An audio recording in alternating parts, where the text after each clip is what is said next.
మరి వీళ్ళందరికీ ఇబ్బంది లేకుండా మాట్లాడలేదు కాంట్రవర్సీ కాకుండా. ఎందుకంటే ఆయన రాజకీయ కోణాలు మనం చూసినట్లయితే ఆయన ఆరిజిన్ తెలుగుదేశం పార్టీలో ఉన్నారు ఫస్ట్, తర్వాత కాంగ్రెస్ పార్టీలోకి వచ్చారు. నాకు బాగా గుర్తు, వంగవీటి మోహన్ రంగారావు గారి మరణం ముందు విజయవాడలో జరిగినటువంటి కాపునాడు సభకు ఆయన తెలుగుదేశం నుంచి రాజీనామా వస్తే ఆయన ప్రమాదం పడ్డారు. ముద్రగడ పద్మనాభం గారు రావడం, వంగవీటి మోహన్ రంగారావు గారు ఏమో జైల్లో ఉండడం. అది చాలా పెద్ద సమావేశం, కుయిలాగా చాలా పెద్ద సమావేశం, చరిత్రలో నిలిచిపోయేటటువంటి కాపుల సమావేశం. ఆ తర్వాత అనేక రాజకీయ పరిణామాలు జరిగే రాష్ట్రంలో మీ అందరికీ తెలుసు. అప్పుడు కూడా మేము కూడా ఇక్కడ చాలా చిన్న మీద పడ్డాం, బసపతి గారు మేము అందరూ కూడా అదొక కథ, దానిలోకి డిబేట్ కాదలుచుకోలేదు.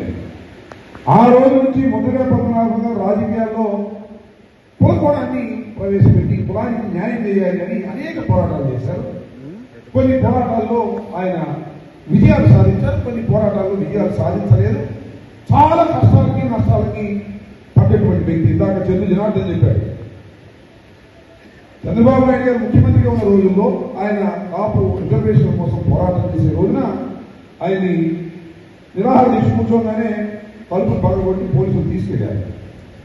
అప్పుడు పోలీసులు నాకు దురుసుగా వ్యవహరించారు. పోలీసులు ఏం చేసి తెలియదు కదా, వాళ్ళు ఇతర రాష్ట్రాల నుంచి కూడా వచ్చి వాళ్ళు ఉన్నారు, చాలా దురుసుగా వ్యవహరించారు. ఆయన తీసుకెళ్లి ఒక హాస్పిటల్లో పెడితే అప్పుడు ఒక హయ్యత్లో ఒక సమావేశం ఏర్పాటు చేశాం, అందరూ కాపులే. నేను మొన్న కొత్త సత్యనారాయణ గారు అది 13 నిమిషాలు వీడియో పంపించాను నాకు, నేను చూశాను. అందరూ కాపులు, నేనున్నాం, జనార్దన్ ఉన్నాడు, కొత్త సత్యనారాయణ గారు, చిరంజీవి గారు వచ్చారు. అది విషయం, చిరంజీవి గారు, దాస నారాయణరావు గారు, మరి కృష్ణారావు గారు, ఐపీఎస్ కృష్ణారావు గారు, కోట చంద్రశేఖర్ గారు, అదేవిధంగా కన్నబాబు గారు, శ్రీ రామచంద్రయ్య గారు, అందరూ సమావేశమయ్యి ఒక వార్నింగ్ లాగా అప్పుడు ప్రభుత్వానికి ఇవ్వడం జరిగింది. అది కూడా దాస నారాయణరావు గారి నోటి వెంట, చిరంజీవి గారి నోటి వెంట. ఒక వంగవీటి మోహన్ రంగారావును కోల్పోయామేమో కానీ ముద్రగడ పద్మనాభాన్ని కోల్పోవడానికి సిద్ధంగా లేవు, జాగ్రత్త అని ప్రభుత్వానికి వార్నింగ్ ఇస్తే ప్రభుత్వం దిగొచ్చినటువంటి సందర్భం. సో కష్టకాలంలో అందరూ కలవాలి. పార్టీలో చాలా మంది ఉండొచ్చు. ఇవాళ ఈ వేదిక మీద జనసేన పార్టీకి చెందిన వాళ్ళు ఉన్నారు, ఇతర పార్టీ వాళ్ళు కూడా ఉన్నారు. అయినా ఒక సంతాప సభప్పుడు నలుగురు కూర్చుని మాట్లాడుకునేటువంటి అవకాశం. ముద్రగడ పద్మనాభం గారి గురించి నేను ప్రత్యేకంగా చెప్పాల్సిన అవసరం లేదు, కానీ కొన్ని గుర్తు చేయాలి. ఒక ప్రత్యేక స్వభావం కలిగినటువంటి వ్యక్తి, నేను ఎప్పుడు రాజకీయాలు చూడాలి. అనుకున్నాడా, పట్టుపట్టాడా, అది సాధించేంత వరకు మధ్యలో ప్రాణాల పైన లెక్క చేయనటువంటి స్వభావం కలిగినటువంటి అరుదైన రాజకీయ నాయకుడు ముద్రగడ పద్మనాభం గారు అని చెప్పడంలో ఏ విధమైన సందేహం లేదు. చాలా సందర్భాలు చూసాం.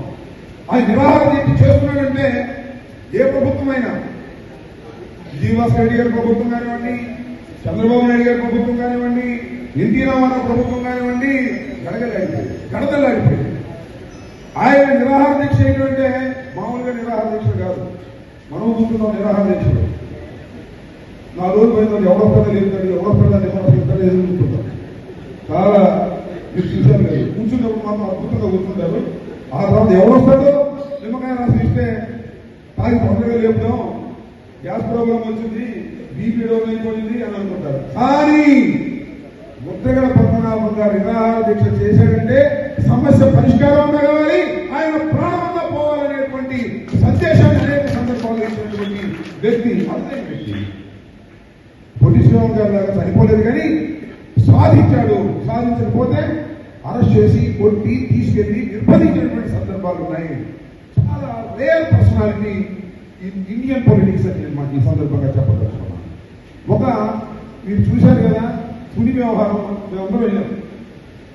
మేమందరం ఏం వెళ్ళాము, కాపు సమావేశం పెట్టాడు కదా, పెద్ద పెద్ద ఉపన్యాసాలు చదువున్నారు, పెద్ద పెద్ద అందరూ వెళ్ళారు. డ్యాన్స్ అందరం కూర్చున్నాం. ఆయనే ముందొచ్చిన ఉద్యమంలో మీరు మద్దతు ఇస్తారా అన్నాడు. ఇస్తామా అన్నారు. కింద పదకైతే అన్నాడు. రైల్వే స్టేషన్కి వెళ్ళిపోయారు.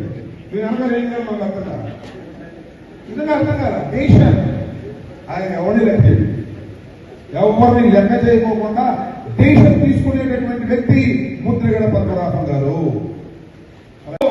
ముద్రగడ పద్మనాభం అతను మన కులంలో పుట్టినందుకు గర్వపడాలని కూడా ఈ సందర్భంగా చాలా విప్లవాలు చేశాడు.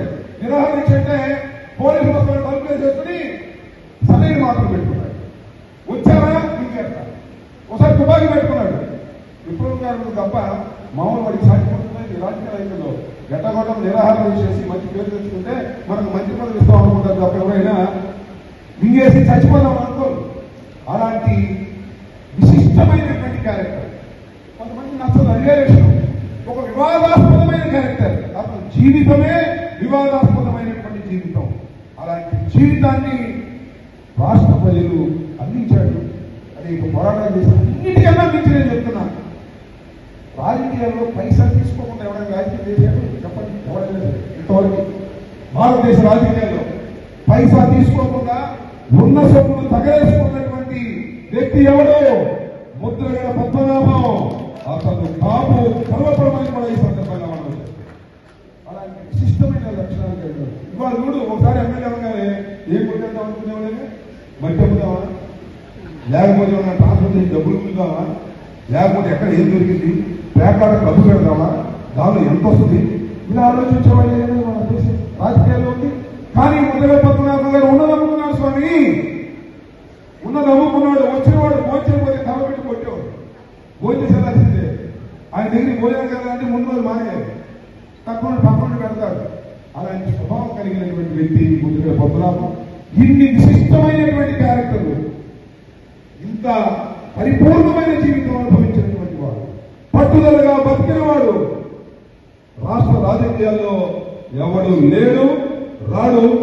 ఆ లేడు రాడు లాంటి ముద్రగడ పద్మనాభం కాపము గర్వపడండి.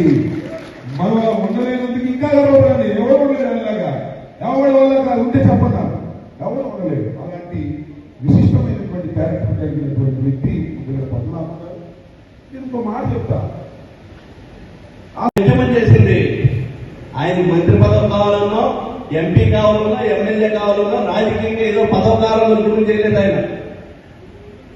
ఆయన ఉద్యమం చేసినటువంటి ఉద్యమం ఈ రాష్ట్రంలో ఉన్నటువంటి నా సంగీతం ఎవరైతే ఉన్నారో, ఎవరైతే నా సామాజిక వర్గానికి సంబంధించినటువంటి వాళ్ళు అట్టడి స్థాయిలో ఉండి ఎంత చదువుకున్నా ఉద్యోగాల్లో వాళ్ళకి సీట్లు రాకపోవటం, సీట్లు వచ్చినప్పటికీ కూడా ఉద్యోగ అవకాశాలు రాకపోవటం, ఇటువంటి ఇబ్బందులు పడుతున్నటువంటి వాళ్ళ కోసం ఉద్యోగాల గురించి పోరాటం చేసినటువంటి వ్యక్తి ముద్రగడ పద్మనాభం గారు అనేటువంటి మీ ద్వారా ఆ సోదరులకు మనం చేస్తున్నాం.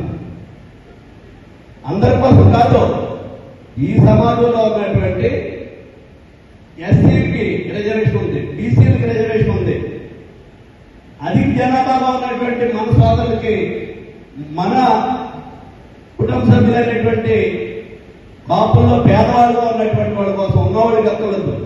ఆయన అడిగింది రాజకీయ రిజర్వేషన్ ఏమి అడగలేదు. ఉద్యోగ అవకాశాల్లో రిజర్వేషన్లు వస్తే చదువుకుంటారు, చదువుకుంటే ఉద్యోగాలు వస్తాయి, ఉద్యోగాలు వస్తే వాళ్ళ కాపులు ఆ కుటుంబాలు బాగుపడతాయి, ఒక స్థాయికి ఎదుగుతారు. ఇవే కాకపోయినా భవిష్యత్తులో అన్న ఒక ఉన్నతమైనటువంటి స్థాయికి వెళ్తారనేటువంటి ఒక ఆలోచన చేసి ఆయన మొదలుపెట్టినటువంటి ఈ ఉద్యమం. ఇది మీకోసం చేసినటువంటి, మన పిల్లల భవిష్యత్తు కోసం చేసినటువంటి ఉద్యమం. ఆయన ఈవేళ అనేక కారణాల వల్ల ఈ ఇష్టం వచ్చినట్టు ఈ సెల్ ఫోన్ చేతిలో ఉంటుంది, ప్రపంచంతో మీ చేతిలో ఉంటుంది. మన ఇష్టానుసారంగా ఆయన మీద పోస్టులు పెట్టడం, ఆయన ట్రోల్ చేయడం అనేటువంటిది మీకు ఎవరికైనా ధర్మం కాదు అనేటువంటిది నేను సందర్భంగా మనం చేస్తాను. ఇప్పుడు నాకు ముందు మాట్లాడేటువంటి వ్యక్తిగా ఆయన ఎంతో ఎత్తుకు ఎదిగాడు. కానీ వ్యక్తిగతంగా మాత్రం నష్టపోయినటువంటి వ్యక్తి ముద్రగడ పద్మనాభం గారు. ఈ చుట్టుపక్కల ఉన్నటువంటి 3-4 రాష్ట్రాల్లో ముద్రగడ పద్మనాభం గారి గురించి తెలియనటువంటి వ్యక్తి అవ్వలేదు.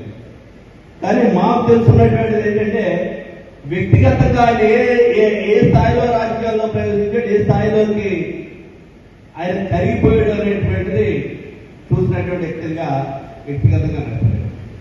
మరి అటువంటి వ్యక్తికి సంబంధించినటువంటి ఈ సభలో మీ అందరికీ ఒక విన్నపం చేస్తారా? రేపు 1వ తారీఖు నాడు, రేపు ఆగస్టు 1వ తారీఖు నాడు ముద్రగడ పద్మనాభం గారి యొక్క మిత్రబృందం అంతా కలిసి, వారి అభిమానులు కలిసి, వారితో ఉన్నటువంటి జేఏసీ సభ్యులు కలిసి, మొత్తం అందరూ కలిసి ఆ గ్రామంలో ఒక సంస్మరణ సభ ఏర్పాటు చేయాలనేటువంటిది నిర్ణయం చేశారు. మరి మన సాంప్రదాయం ప్రకారంగా ఆ రోజు ఎవరైతే ఆ రోజు ఈ రోజు వరకు వారిని చూడటానికి వచ్చినటువంటి వారిని పలకరించడానికి వారి కుటుంబ సభ్యులకి మరి సంఘీభావం తెలుపుతూ వారికి సానుభూతి చెప్పడానికి వచ్చినటువంటి వారు ఎవరైతే ఉన్నారో వారందరూ కూడా కిర్లంపూడి పద్మనాభం గారి యొక్క సంస్మరణ సభకు వచ్చి ఆయన ఆత్మ శాంతించేటువంటి విధంగా అక్కడ భోజనాలు చేసే రోజుకి సందర్భంగా మనం చేస్తున్నాం అందరికీ. ఇది వాళ్ళ కుటుంబ సభ్యులు కావాలనేటువంటి సమయంలో ఏర్పాటు చేసినటువంటి సమయం. మన జాతి ముత్తుబిడ్డ కాపు అనేటువంటి వాడికి పద్మనాభం గారి పేరు చెప్తే ఒంటి మీద నామాన్ని ఎక్కువచ్చేటువంటి నాయకుడిగా ఉన్నటువంటి నీతి నిజాయితీకి మారిపోయారు అనేటువంటి ముద్రగడ పద్మనాభం గారి యొక్క సంస్కరణ సభ జరుగుతుంది ఈరోజు. అయితే వారి గురించి చాలా విషయాలు పెద్దలు చెప్పారు. మరి ఆ జిల్లా వాసిగా ఆ ప్రాంతంలో ఆయనతో ఉన్నటువంటి సన్నిహితమైనటువంటి సమర్థమైనటువంటి వ్యక్తిగా కొన్ని విషయాలు మీ ముందు పెట్టడానికి ఇక్కడ రావడం జరిగింది. అయితే